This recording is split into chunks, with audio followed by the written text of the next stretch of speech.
आज हम लोग पढ़ेंगे ग्लूकोज की चक्रीय संरचना, cyclic structure of glucose. Glucose जो होता है वो कई सारी क्रियाएं ओपन श्रृंखला की फॉर्म में देता है, लेकिन चक्रीय संरचना के कारण बहुत सारी क्रियाएं ग्लूकोज नहीं देता। जैसे अमोनिया से क्रिया नहीं करता। दूसरा, सोडियम बाइसल्फाइड के साथ यह योगात्मक क्रिया नहीं करता। ग्लूकोज दो रूपों में पाया जाता है, एक होता है अल्फा रूप और दूसरा होता है बीटा रूप। ग्लूकोज का जलीय विलयन म्यूटा रोटेशन प्रदर्शित करता है, मतलब परिवर्ती ध्रुवण घूर्णन प्रदर्शित करता है। शिफ अभिकर्मक के साथ ये गुलाबी रंग नहीं देता, जबकि जितने एल्डिहाइड होते हैं वो शिफ अभिकर्मक के साथ ठंडे में गुलाबी रंग देते हैं। इसलिए इन क्रियाओं से ये पता चलता है कि ग्लूकोज की जो संरचना है उसमें फ्री CHO समूह नहीं पाया जाता। ये हेमी एसिटल बंध द्वारा जुड़कर चक्रीय संरचना बनाता है और ग्लूकोज दो रूपों में पाया जाता है, अल्फा डी ग्लूकोज और बीटा डी ग्लूकोज। ठीक है, और इन खुली श्रृंखलाओं के कारण इसके म्यूटा रोटेशन को हम स्पष्ट नहीं कर सकते। दूसरी बात, ग्लूकोज पेंटा एसीटेट बनाता है और हाइड्रोक्सिल एमीन से क्रिया नहीं करता। इससे प्रदर्शित होता है कि ग्लूकोज में मुक्त CHO समूह नहीं पाया जाता। तो ग्लूकोज की चक्रीय संरचना क्या होगी, इसको हम देखेंगे। देखो बेटा, ग्लूकोज की चक्रीय संरचना कुछ इस प्रकार है। कैसे है, लेट अस सी। खुली श्रृंखला से ही हम चक्रीय संरचना ग्लूकोज की बनाते हैं। देखो, ये खुली श्रृंखला है, CHO CHOH OHH HOH और CH2OH, ये संरचना है। अब यहां से कार्बोनेटम 1 से 5 पर अटैक करेंगे।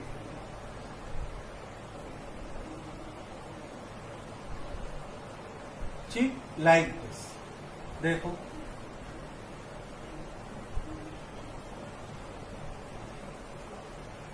ये है CHO,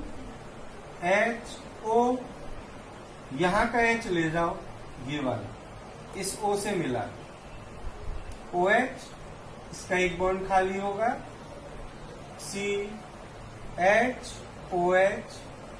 COHH CHOH CH, और यहाँ O बचा था, वो इनके बीच में आ जाए, आ गया।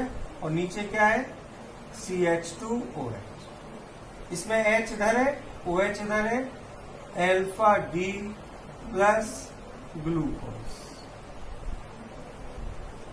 इसका अल्फा डी की वैल्यू कितनी है, 111 degree.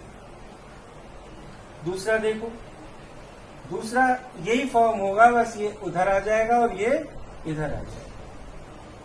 OH CH H OH OH H H OH H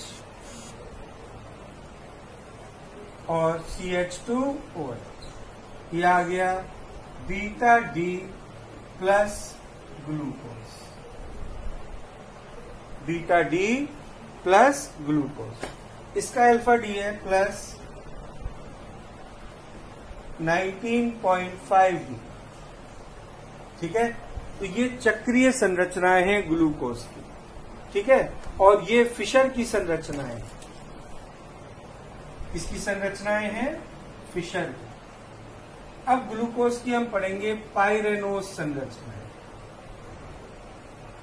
पाइरेनोज संरचनाएं, इसमें कितने परमाणुओं की रिंग बनी? देखो 1, 2, 3, 4, 5, 6। छठा परमाणु O है, 5 कार्बन है। तो देखो O, ये 5 कार्बन हो गए, 1 2 3 4 5, और इनके ये बॉन्ड्स हो गए। यहां से स्टार्ट करो, इस साइड वाला ऊपर आना है और इस साइड वाला नीचे आना है, ठीक है। देखो H OH H OH OH H H OH। अब ये ऊपर आना चाहिए था लेकिन ये नीचे आएगा, ये बड़ा है, इसको ऊपर ले। तो इसका नाम हो गया alpha D plus glucopyranose. Alpha D plus glucopyranose. इसका देखो ये भी ऐसे ही बनेगा। ओ थोड़ा कठिन है, बना बना कर देखना और वीडियो 3-4 बार देखना। अब यहाँ OH ऊपर H नीचे, OH H H OH OH H H OH H CH2OH। What is this? Beta D plus glucopyranose। Glucopyranose, right. तो ये 2 चक्रीय संरचना हो गई। उपयोग तो पढ़ लेना, मैंने नोट्स में दिए हैं। दुर्बल और रोगी व्यक्तियों को ग्लूकोज की बोतल लगाते हैं, सलाइन के साथ भी लगाते हैं और ग्लूकोज भी देते हैं, जिससे कि उनमें ताकत आए। जैम जेली बनाने में, फलों के संरक्षण में, शराब बनाने में, विटामिन सी के संश्लेषण में, कैल्शियम ग्लूकोसेट का उपयोग कैल्शियम की कमी को दूर करने में किया जाता है। इसके बाद मॉलिश परीक्षण है, मॉलिश परीक्षण पढ़ लेना ग्लूकोज के। और अगला जो लेक्चर में भेजूंगा वो है फ्रक्टोज, ठीक है। फ्रक्टोज की संरचना और पूरा फ्रक्टोज मैं भेजूंगा कल, ठीक है।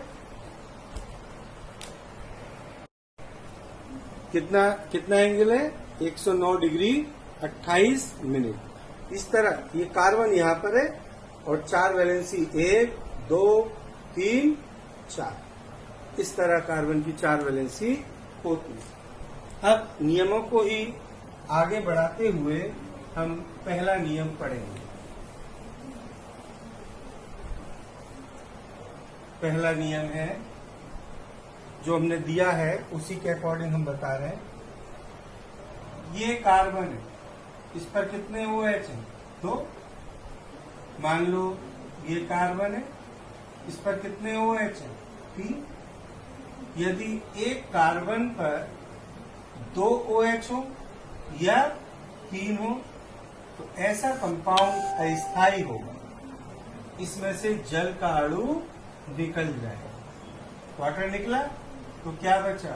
ये OH और, तो ये पहला नियम है, यदि एक कार्बन पर 2 या 2 से अधिक OH समूह होते हैं तो जल का अणु निकल जाता है। दूसरा है हाइड्रोजनीकरण, विहाइड्रोजनीकरण,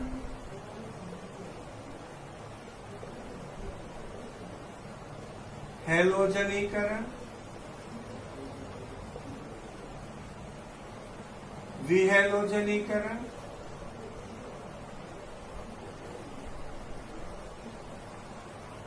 हाइड्रोहैलोजनीकरण,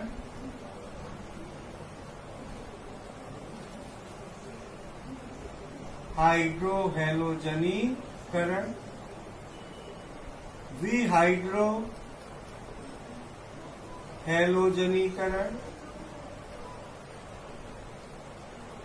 कार्बोक्सिलीकरण, कार्बोक्सिलीकरण, विकार्बोक्सिलीकरण,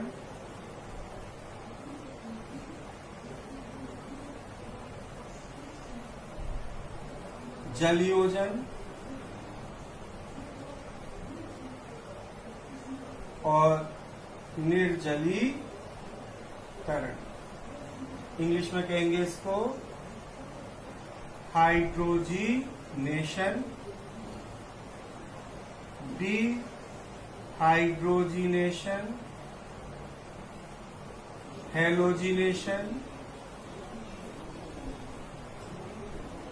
डिहैलोजीनेशन, हाइड्रोहैलोजीनेशन,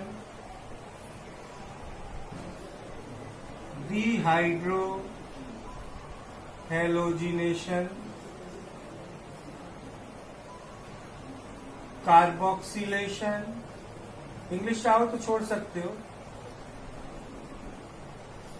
डीकार्बोक्सिलेशन,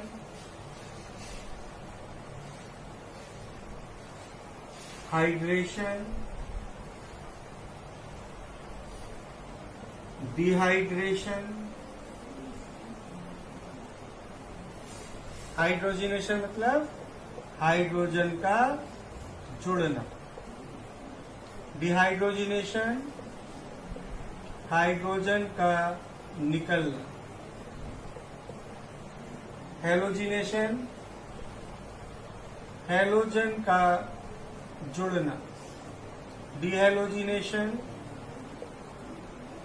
हैलोजन का निकलना, हाइड्रोहैलोजिनेशन हाइड्रोजन और हैलोजन का जुड़ना, डिहाइड्रोहैलोजिनेशन हाइड्रोजन और हैलोजन का निकलना, कार्बोक्सिलेशन CO2 का जुड़ना, डीकार्बोक्सिलेशन CO2 का निकलना, हाइड्रेशन जल का जुड़ना, डिहाइड्रेशन जल का निकलना।